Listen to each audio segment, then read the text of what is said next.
বাংলাদেশে এখনো প্রতি 1,194 জন মা মারা যায়। যারা কিশোরী তারা মা হচ্ছে 18 বছরের পূর্ণ হওয়ার আগে, যার ফলে আমাদের দেশে মাতৃমৃত্যুর হার বেশি। নিরাপদ মাতৃত্বের সাথে কি কি সংশ্লিষ্ট? সবচেয়ে বড় কথা আমাদের সচিব সাহেব যেটা বলছেন, সচেতনতা।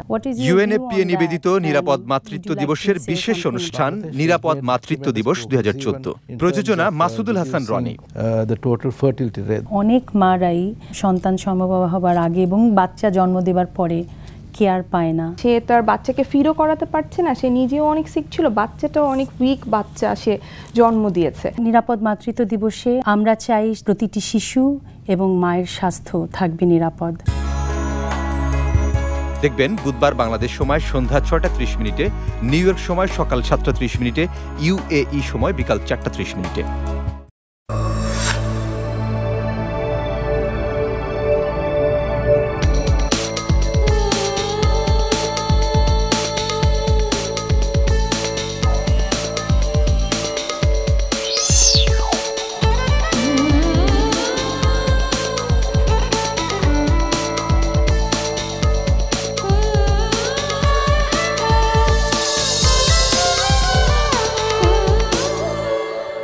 আপনারা দেখছেন 21শে টেলিভিশন।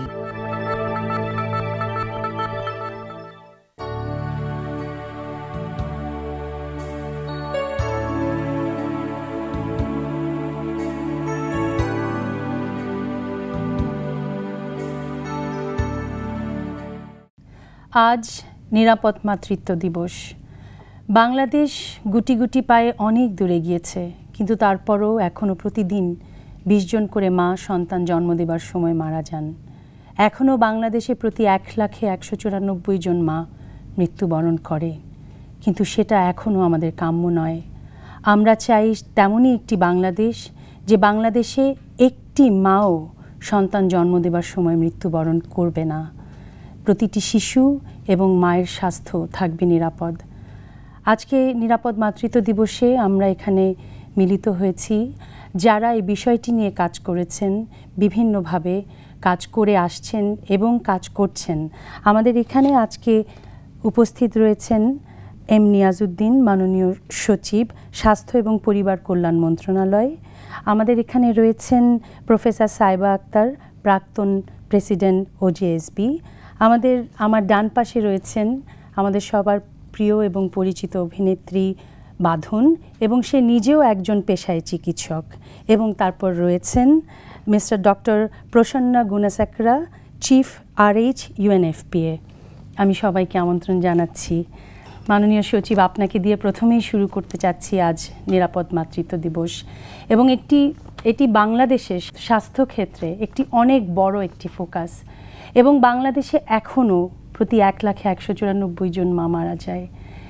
আমি আপনার কাছে জানতে চাবো, আমাদের দর্শক জানতে চাচ্ছে, এখন সরকারের কি পরিকল্পনা, আমরা যদি MDG গোল 5 যেটা আমরা ধরতে চাচ্ছি, অ্যাচিভ করতে চাচ্ছি, সেই জন্যে?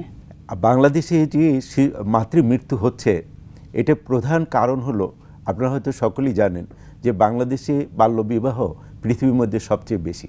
আমাদের দেশে বাল্যবিবাহের হার প্রায় 63% শতকরা, এবং এর 1/3 বাল্য মহিলা যারা কিশোরী তারা মা হচ্ছে 18 বছরের পূর্ণ হওয়ার আগেই, যার ফলে আমাদের দেশে মাতৃমৃত্যুর হার বেশি এবং মরবিডিটি হারও অনেক বেশি এই বাল্যবিবাহ হওয়ার জন্য এবং কৈশোরে মাতৃত্ব গ্রহণ করার ফলে।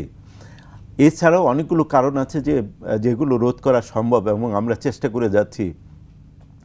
আমাদের মাতৃমৃত্যুর যে আরও প্রধান কারণ সেটা হলো অতিরিক্ত রক্তক্ষরণ এবং অ্যাক্লেমসিয়া সহ আরও অনেক যে কারণগুলো আছে, এটা নিয়ে আমাদের স্বাস্থ্য এবং পরিবার কল্যাণ মন্ত্রণালয়ের মাঠ পর্যায়ের কর্মী বাহিনী রয়েছে, FWA, FWV, স্বাস্থ্য সহকারী যারা আছেন তারা কাজ করছেন। তবে সবচেয়ে বড় যে জিনিসটা দরকার সেটা হলো সচেতনতা সৃষ্টি করা।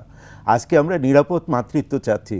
আমরা যদি সকল জনসাধারণ, বিশেষ করে যে সমস্ত যারা আমরা কাজ করি, যারা জনপ্রতিনিধি, যারা শিক্ষিত জনগোষ্ঠী, তারা যদি আমরা প্রত্যেকটা গর্ভবতী মায়ের পাশে এসে দাঁড়াই, যদি তাদেরকে সহযোগিতা করি, আমাদের সহযোগিতার হাত যদি তাদেরকে বাড়িয়ে দেয়, তাহলে কিন্তু এই মায়েদের মৃত্যু রোধ করা সম্ভব হবে। ধন্যবাদ। আপনি অনেক আশার কথা বলেছেন এবং আমরাও সেই স্বপ্ন দেখি। এই বিষয়টি আমাদের খুবই আত্মার বিষয়। আমি মাননীয় সচিব সাহেবের কথার প্রেক্ষিতেই প্রফেসর সাহেব আপনার কাছে জানতে চাইব যে উনি মরবিডিটির কথা বলেছেন এবং আমি জানি যে আপনি এই মরবিডিটি নিয়ে অনেক দিন ধরে আপনি অনেক কিছু উইটনেস করেছেন এবং উনি যেটা বলেছেন আর্লি ম্যারেজ, আর্লি প্রেগনেন্সি বাংলাদেশে যেটা বিশ্বের মধ্যে সবচেয়ে বেশি, সেই বিষয়ে একটু আমাদেরকে যদি বলেন। আসলে আমি প্রথমে শেষ কথা থেকেই শুরু করি। নিরাপদ মাতৃত্বর সাথে শুধু যে চিকিৎসা এটাই কিন্তু না, সবচেয়ে বড় কথা আমাদের সচিব সাহেব যেটা বলছেন সচেতনতা আমাদের মেয়েদের, তাদের পরিবারের এবং সামগ্রিকভাবে সমস্ত জনসাধারণের।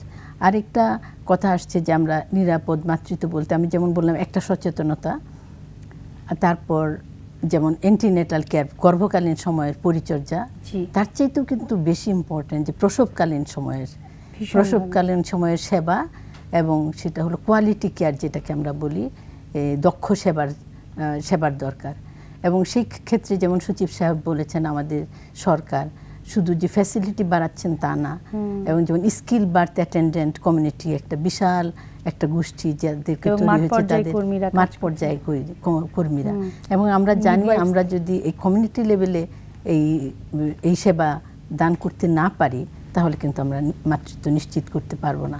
আর যেটা মরবিডিটির কথা বলেছেন, আমরা মাতৃমৃত্যু নিয়ে অনেক চিন্তিত, সাথে সাথে এটা কিন্তু আমাদের জানতে হবে যে একজন মা যে মারা যান তার জন্য আরও 20 জন মহিলা প্রসবজনিত আঘাতে বিভিন্ন রকম সমস্যায় ভোগে। তার মধ্যে একটা মারাত্মক সমস্যা হলো আমরা যেটাকে ফিস্টুলা বলি, অবস্টেরিক ফিস্টুলা। এটা মানে সাধারণ মানুষ কল্পনাও করতে পারবে না যে একটা আমাদের মতো সুস্থ মানুষরা যে একটা মেয়ের প্রতি মুহূর্তে সারা দিন রাত 24 ঘন্টা ইউরিন এবং স্টুল ঝরছে, চারিদিকে তার দুর্গন্ধ, সে নিজেকে সমাজের সবার কাছে নিগৃহীত, স্বামীর কাছে, পরিবারের কাছে, এমনকি নিজেই নিজেকে ঘৃণা করে এবং আস্তে আস্তে লুকিয়ে থাকে। এই দুর্বিষহ জীবন না তারা মারা যায় না তারা সহ্য করতে পারে। কাজে আমরা যদি নিরাপদ মাতৃত্ব নিশ্চিত করতে পারি এবং এটা কিন্তু সম্পূর্ণ প্রতিরোধযোগ্য, তাহলে কিন্তু আমরা এই মরবিডিটিও প্রিভেন্ট করতে পারি। সাহেব আপনাকে অনেক ধন্যবাদ। আমি জানি বিষয়গুলো অনেক প্রাণের, আমিও আপনার সাথে ফিস্টুলা নিয়ে একটুখানি কাজ করেছিলাম। Doctor Prasanna, I'm coming to you. We were talking about morbidity and also we were talking about mortality, of course, the morbidity part. And as far as the ICPD conference took place, it has been already 20 years. So, but Bangladesh is celebrating Safe Motherhood Day today. What is your view on that, and would you like to say something about the morbidity also? Yeah, I think Bangladesh was one of the 89 countries who signed, 189 countries who signed, who was there at the conference. And the conference made certain groundbreaking changes to how population was considered. I mean, it moved away from thinking about figures to thinking about individuals and thinking about quality, and also it put the rights into proper perspective, sexual reproductive health rights. So this was a major turn, and I must say that we should congratulate the government of Bangladesh for the tremendous advances it has made over the years. I mean, even during the last 10 years, one can see that there have been tremendous improvements. For instance, since the 2001 to 2010, the maternal mortality was reduced by 41% to what it was in 194. And I think Mr. Secretary mentioned that about some of those issues as well. So Bangladesh has made tremendous progress, even in terms of reducing the total fertility rate. That's the number of women a woman has during her lifetime. So now it is around about 2.3, whereas before in 1970s it was around about 6. So there has been changes, and the use of family planning has improved. That was one of the goals of the ICPD, to increase universal access to reproductive health services. So these have been major things.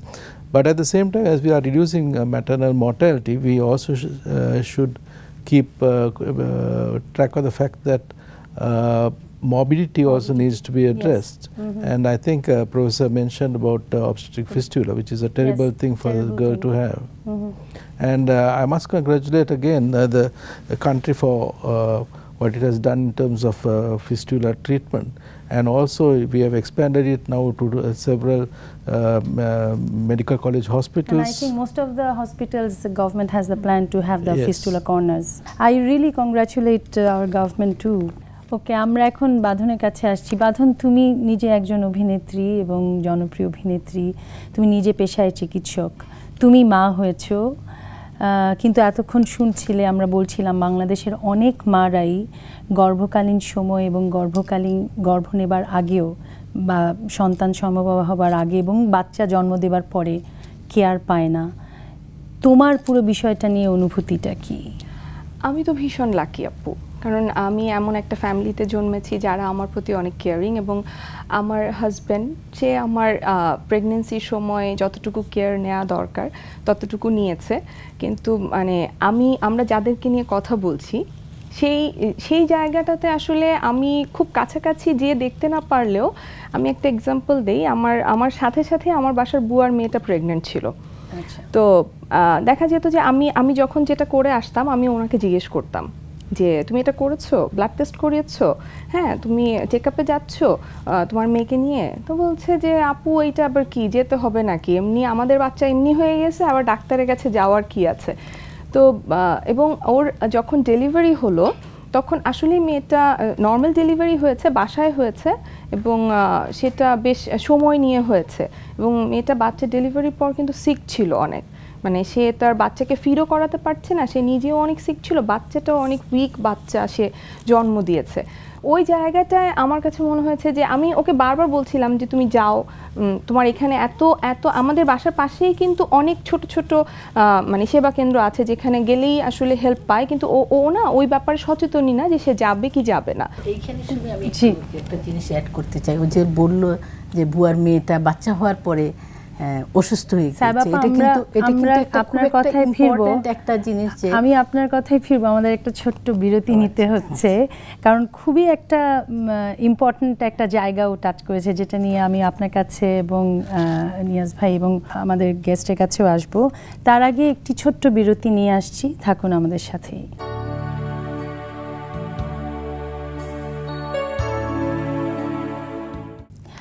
Sudip বৃন্দ, আমরা আবার ফিরলাম। বাঁধন আমাদেরকে খুব চমৎকার একটা perspective দিয়েছে, যেটার আলোকে সাহেব আপনি বলতে চাচ্ছিলেন, সে যখন তার বুয়ার মেয়েটার কথা বলছিল যে তার আশেপাশে সেবা কেন্দ্র আছে কিন্তু তার যাওয়ার কোনো প্রয়োজনীয়তা সে মনে করছে না, এই ব্যারিয়ারটা কেন আপনার কাছে মনে? এটা তো অবশ্যই সচেতনতার অভাব, কারণ আমাদের সব মায়েদের তো প্রসবের সময় সমস্যা হবে না, প্রেগনেন্সিতে 15% হয়, 100 জনের মধ্যে 15 জনের হয়, তাদের অবশ্যই সেবা নেওয়া দরকার, তা না হলে আমাদের মাতৃমৃত্যু বাড়তেই থাকবে। একটা জিনিস আমরা যেমন গর্ভকালীন সময়ের কথা বলেছি, প্রসবকালীন সময়ের কথা বলেছি, একটা জিনিস কিন্তু খুবই ইম্পর্টেন্ট যে বেশিরভাগ অনেক মাইকে মারা যায় প্রসব পরবর্তী সময়, যেমন প্রসব পরবর্তী রক্তক্ষরণ, যেটা একটা সবচেয়ে বড় কারণ মাতৃমৃত্যুর। ইনফেকশন, যেটা আমরা বলি যে বাচ্চা হওয়ার পরে যে ইনফেকশন হয়, অনেকে মনে করে কি বাচ্চাটা হওয়ার পরে আর তার কোনো কেয়ারের দরকার নেই, সবাই বাচ্চার প্রতি আকর্ষণ চলে যায়, মাকে সম্পূর্ণভাবে আমরা ইগনোর করি, এবং ওই সময়ে কিন্তু মায়ের সবচেয়ে বেশি ক্ষতি হয়ে যায়, এবং সেটা থেকে আমাদের খুবই সচেতন হওয়া উচিত। আরেকটা সচেতনতার কথাটাই মাননীয় সচিব একটু আগে আপনি বলছিলেন, যে সচেতনতার জায়গা থেকে আপনি একটু বলবেন। আমি দেখুন, আমাদের দেশে এখন পর্যন্ত যে জিনিসটা লক্ষ্য করা যায় যে কালচারাল কোনো ব্যারিয়ার যে কথাটা, যেটা যেমন পাকিস্তানে আছে, আফগানিস্তানে যে সমস্যাটা আছে, সেটা কিন্তু বাংলাদেশে নেই। আমাদের যে মায়েরা যেটা বলছিলেন অভিনেত্রী বাঁধন, যে আমরা যে মেয়েটা গার্মেন্টসে যেতে পারছে, বাইরে যেতে পারছে, কাজে যেতে পারছে, সে কিন্তু পাশের সেবা কেন্দ্রে যাচ্ছে না, এটা হলো তার অ্যাওয়ারনেসের অভাব। আমরা যারা সচেতন তারা যদি একটু কাজ করি, জনপ্রতিনিধি যারা আছেন, ইউনিয়ন পরিষদের চেয়ারম্যান মেম্বার যারা আছেন, থানা পর্যায়ে যারা আছেন, সবাই যদি প্রেগনেন্ট মহিলাদেরকে আমরা কেয়ার নেই তাহলে কিন্তু এ থেকে বেরিয়ে আসা যাবে। আমি আরেকটা কথা বলছিলাম, সেটা হলো যে বাংলাদেশে যে 194 জন মা মারা যাচ্ছে প্রতি 1 লক্ষতে, এর মধ্যে কিন্তু বিরাট রকমের একটা পার্থক্য দেখা যাচ্ছে আমাদের ডিভিশনগুলোতে। অর্থাৎ খুলনাতে প্রতি 1 লক্ষতে মারা যাচ্ছে মাত্র 64 জন, 64, আর সেখানে সিলেটে মারা যাচ্ছে 425 জন। এই যে সিলেটে মারা যাচ্ছে, অথচ সিলেটে কিন্তু বাল্যবিবাহের হার অনেক কম অন্যান্য এলাকার চেয়ে বাংলাদেশে, কিন্তু সেখানে মাতৃমৃত্যুর হারটা একটু বেশি। এটা হলো কনজারভেটিভনেস। ওখানে মায়েদের যত্ন নেওয়ার বিষয়টা যারা পুরুষ আছেন তারা মনে করেন যে মেয়েদের যত্ন নিতে হবে না, এই জন্য তারা হাসপাতালে যেতে চান না অথবা হাসপাতালে মায়েদেরকে নিতে চান না। এই যে অবস্থাটার জন্যই কিন্তু আমাদের এখন সবচেয়ে বেশি দরকার। সচিব সাহেব যে কথাটা বললেন যে স্বামী প্রয়োজন ফিল করে না, সেই জন্য আমাদের কিন্তু সচেতনতা শুধু মহিলাদের না, তাদের স্বামীদেরকে, বিশেষ করে পুরুষদেরকে। I would like to come to Dr. Prasanna. We are talking about awareness. She was mentioning about one of her maid's daughter, that she was pregnant at the same time, but she didn't go to the facility centers for even to seek information, and the Honorable Secretary clearly mentioned that we do have lack of awareness, not among the person herself, it is the family. What do you think about that? And also I would like to know that what are the areas that UNFPA would like to address in this term in your next program? Shami, I totally agree that increasing awareness is very important, and it also starts with the community, starts from schools. Exactly. And I think with increasing literacy in Bangladesh of girls, this problem is, that's the reason why now the uptake of antenatal care, delivery by skilled birth attendants has increased over the years, and it will continue, but we need to have concerted efforts and campaigns to ensure that people understand it. And I also feel that we need to reach out to men, to the husbands, to the fathers, to Professor Saiba Akhtar, she has just mentioned that men needs to be aware at the same time as a support factor. Yes, that's extremely crucial, because they need, I think Badun also mentioned that her husband was supporting Very her. supportive, Right? yes. So this is something which, and the Secretary mentioned about the cultural things. You know, we need to change how boys and men. Yeah, because our rural mothers cannot take decision. They don't have the power to take decision. Badun, তুমি কিছু যোগ করতে চাও এই আলোকে? হ্যাঁ, এই ব্যাপারে আসলে আপনাদের অবশ্যই প্রোগ্রাম আছে যে কিভাবে আপনারা অ্যাওয়ারনেসটা তৈরি করবেন, বাট আমার কাছে যেটা মনে হয় যে আমি যতটুকু করতে পারি আমি সবসময় সবাইকে বলার চেষ্টা করি, কিন্তু আমার বলাটা দেখা যায় যে এভাবে তো মানুষ শুনবে না। একটা জিনিসকে হচ্ছে সংঘবদ্ধভাবে শোনাতে হবে মানুষকে যে আমরা এটা বলতে চাচ্ছি। আর সবচেয়ে বড় যেটা আপু আমারও মনে হয় যে ফ্যামিলির সাপোর্ট এবং হাজব্যান্ডের সাপোর্ট একটা মেয়ের লাইফে সবচেয়ে ইম্পর্ট্যান্ট, কারণ আমাদের এইখানে মেয়েদের তো ডিসিশন নেওয়ার, আমার ডিসিশন নেওয়ার ক্ষমতা আছে, বাট আমি যে মেয়েটার কথা মেনশন এখানে করেছি তার কিন্তু এই ক্ষমতাটাই নাই। সে কিন্তু এটা বলতেই পারবে না তার হাজব্যান্ডকে যে আমি যা বলছি তাই তোমাকে এখন করতে হবে, বা আমার এটার আমার অধিকার আছে, আমি এই সেবাটা পেতে আমার এই অধিকারটা আমি সরকারিভাবে হোক বা আমি মানুষ হিসেবে হোক, আমি কিন্তু এই অধিকারটা পেতে আমি সক্ষম, তুমি আমাকে এই অধিকার কেন দিবে না, এই কথাটা কিন্তু সে বলতেই পারবে না, কারণ সে জানেই না যে এই অধিকারটা তার আছে কি নাই। সে মনে করছে তার হাজবেন্ড যা তাকে বলবে। খুবই একটা ইম্পর্টেন্ট জিনিস বলছে, অধিকারের কথা। She has just mentioned about the rights. নিরাপদ মাতৃত্ব মানে এটা একটা মেয়েদের বেসিক অধিকার, তার নিজস্ব রাইট, রিপ্রোডাক্টিভ রাইটস। আমি মাননীয় সচিবের কাছে আসতে চাচ্ছি, আমরা অ্যাওয়ারনেস নিয়ে অনেক কথা বলেছি এবং এখানে আমরা একটা আলাপ করে যেটা বুঝলাম যে এই যে ল্যাক অফ অ্যাওয়ারনেসের কারণে অনেক কিছু হচ্ছে, এবং শুধুমাত্র যে তার যেটা একটা অধিকার, তার যেটা একটা রাইট, সে সেটাই জানে না, সেটাও কিন্তু ল্যাক অফ অ্যাওয়ারনেস। আমি যেটা মাননীয় সচিব আপনার কাছে জানতে চাচ্ছি যে সামনে তো এখন আমরা আগামী এই যে বাজেট সেশন আছে, আমরা জানি যে এখানে কিভাবে আলোকপাত করা হয়েছে বাজেটে, ইভেন সার্ভিস সেন্টারগুলোর ক্যাপাসিটি এবং আমরা কোয়ালিটি সার্ভিসের কথা বলছি সেই জায়গার আলোকে এবং সচেতনতা বৃদ্ধির আলোকে। দেখুন, আসলে মাতৃমৃত্যু কমাবার জন্য আমাদের সরকারিভাবে অনেকগুলো প্রচেষ্টা আমরা নিয়েছি। যেমন আপনি জানেন যে বাংলাদেশে প্রাতিষ্ঠানিক ডেলিভারির সংখ্যা অনেক কম। এই প্রাতিষ্ঠানিক ডেলিভারি সংখ্যা বাড়াবার জন্য আমাদের গ্রাম পর্যায়ে, ইউনিয়ন পর্যায়ে FWC রয়েছে। FWC-গুলোতে এখনটা মাত্র 1500 FWC-তে 24 আওয়ার্স ডেলিভারি হচ্ছে। আমাদের আছে প্রায় 4000। আমরা চাচ্ছি 4000 FWC-তে আমরা প্রাতিষ্ঠানিক ডেলিভারির আয়োজন করব। এটা আমাদের আছে। সাথে সাথে আপনি জানেন যে কমিউনিটি ক্লিনিক, যেটা আমাদের এটা স্বপ্ন ছিল, কমিউনিটি ক্লিনিকের মাধ্যমে আপনার গ্রামের রুট পর্যায়ের যে মার্জিনাল পিপুল আছে তাদের চিকিৎসা দেওয়া হচ্ছে। এবং সেখানে আমাদের মায়েরা আসে, রেফারেল সিস্টেমে আমরা রেফারেল সিস্টেমের ব্যবস্থা করেছি। ওখানে কিন্তু ডেলিভারি আজকাল হচ্ছে, কয়েকটা জায়গায় ডেলিভারি হচ্ছে। এর সাথে সাথে আরও যে জিনিসগুলো আমরা করার চেষ্টা করেছি সেটা হলো, আজকেও কথা বলেছি, যেটা হলো যে ভাউচার স্কিম। আমরা বাংলাদেশের ভাউচার স্কিম এই বছর 20টি জেলায় আমরা করতে যাচ্ছি। যারা প্রেগনেন্ট হবেন তাদেরকে সরকারের তরফ থেকে টাকা পয়সা দেওয়া হবে এবং ডেলিভারি কিটস এটা সরবরাহ করা হবে। অর্থাৎ আমরা নিরাপদভাবে ডেলিভারিটা সম্পন্ন করার জন্য এটা সরকারিভাবে আলাদাভাবে উদ্যোগ গ্রহণ করা হচ্ছে। এবং আমাদের লক্ষ্য হলো যে 2015 সালের মধ্যে এই মাতৃমৃত্যুর হার 143-এ নামিয়ে আনার যে আমাদের টার্গেট, সেই লক্ষ্যকে সামনে রেখে এই বছর বাজেটও আমরা সেই প্রভিশন রেখেছি। এবং মাননীয়, বিশেষ করে স্বাস্থ্য সেবার ক্ষেত্রে মাননীয় প্রধানমন্ত্রীকেও কিন্তু সাংঘাতিকভাবে কমিটেড। ধন্যবাদ। আমি আসলে এমন একটি বিষয় নিয়ে আমরা কথা বলছি, বিষয়টা আমার নিজেরও একটা খুব প্রাণের বিষয়, কারণ এই বিষয়টা নিয়ে আমি বিভিন্নভাবে কাজ করেছি। এবং আজকে আমাদের অনুষ্ঠানে যারা আছেন, প্রফেসর সাহেব আক্তার, সচিব সাহেব নিয়াজউদ্দিন বাঁধন এবং ডক্টর প্রসন্ন, আপনাদের সবাইকে অনেক অনেক ধন্যবাদ জানাচ্ছি। দর্শক, আমরা আজকে নিরাপদ মাতৃত্ব দিবসে আমরা কথা বলেছি, আমরা জেনেছি যে সরকারের ভাবনা, আমরা জেনেছি যারা ডেভেলপমেন্ট পার্টনার রয়েছেন তাদের ভাবনা, এবং আমরা প্রফেসর সাহেব আক্তারের কাছ থেকেও এটাও আমরা জেনেছি যে আমরা যখন নিরাপদ মাতৃত্ব বলি তখন আমরা নিরাপদ মাতৃত্ব বলতে কি বুঝি।